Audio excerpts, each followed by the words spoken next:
What's going on, you guys? It's your huggable hipster here, and welcome back to my channel. Today, I'm going to be going over the psychology of not just one, but three characters: Clive, Jill, and Joshua.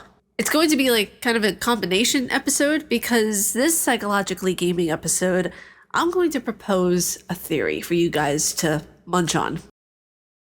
The concept that Joshua, Clive, and Jill represent the id, the ego, and the superego. Now, I will briefly tell you who I think is who, and then we will get into the discussion.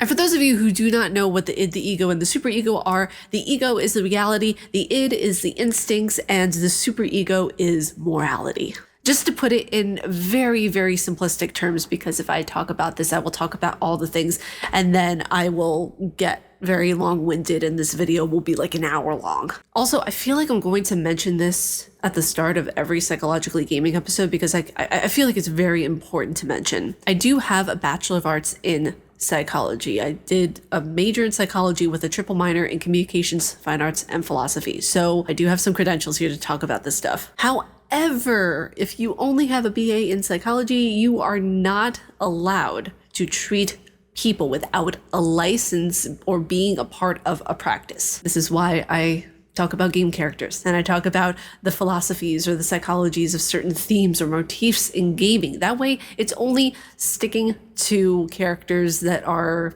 pretend. They don't exist. So now with that being said, let's move on with the video. So let's go into who we think the id, the ego, and the superego is. So the id is going to be for Joshua.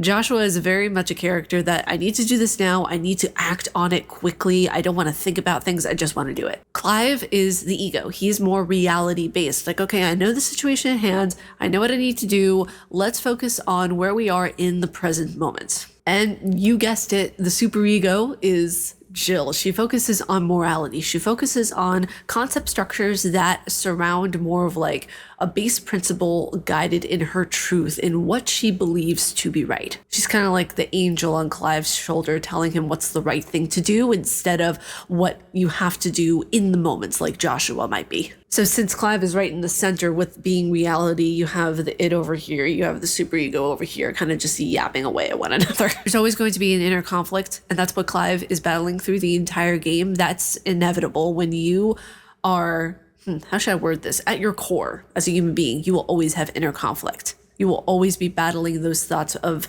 the id and the superego, constantly fighting you in between. According to Freud's psychoanalytic theory, the id is the primitive and instinctual part of the mind that contains sexual and aggressive drives and hidden memories. The superego operates a moral conscience, and the ego is the realistic part that meditates between the desires of the id and the superego. Now, going over what the id is, it's the primitive instinct component of the personality of a human being. This, I believe so strongly, is Joshua, because when you look at him and how his behaviors are throughout the game, they're very instinctually based. They're very not primitive, but they do align with that context because he goes and he does things without thinking. The ego in and of itself is only part of the conscious personality. It's what the person is aware of all the time. It's what the person is aware of when they think about themselves and what they usually try to project towards other people when they meet them. Ideally, the ego works by reason, which is Clive. He is reason in a nutshell. He is kind of the person that will think through things a little bit too much, but sometimes not see something when it's staring right in front of him. The ego works by realistically trying to satiate the demands of the id.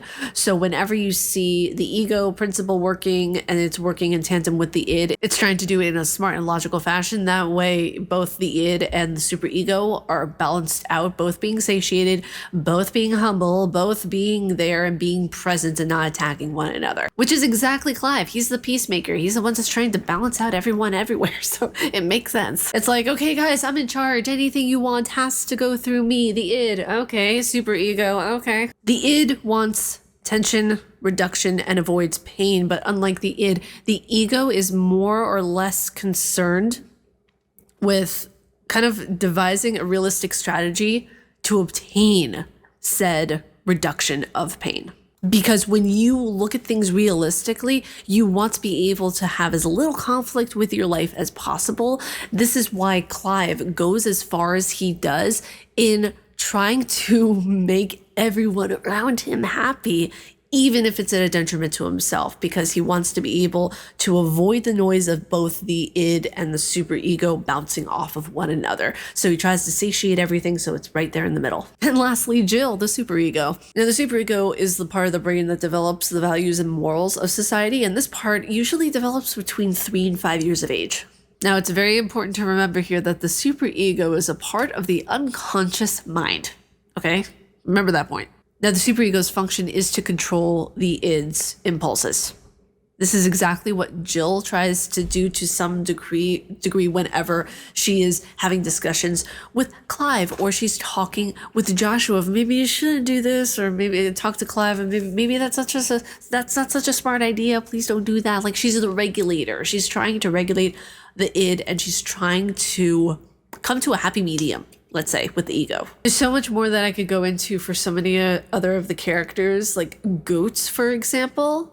What an amazing character. I think I might do a psychologically gaming episode on him, but I haven't quite decided yet. There's so many different psychological fun tidbits of these characters that are just so much fun to dive into. So I really enjoyed going into the concept of the id, the ego, and superego in terms of Joshua, Clive, and Jill today. But that's it for today's video. If you guys like my face and what I do, please be sure to subscribe and hit that bell down below. I make videos every day here on YouTube. May you find your worth in the waking world, dear hunter. Stay casually nerdy, and I will see you all in the next video. Umbasa.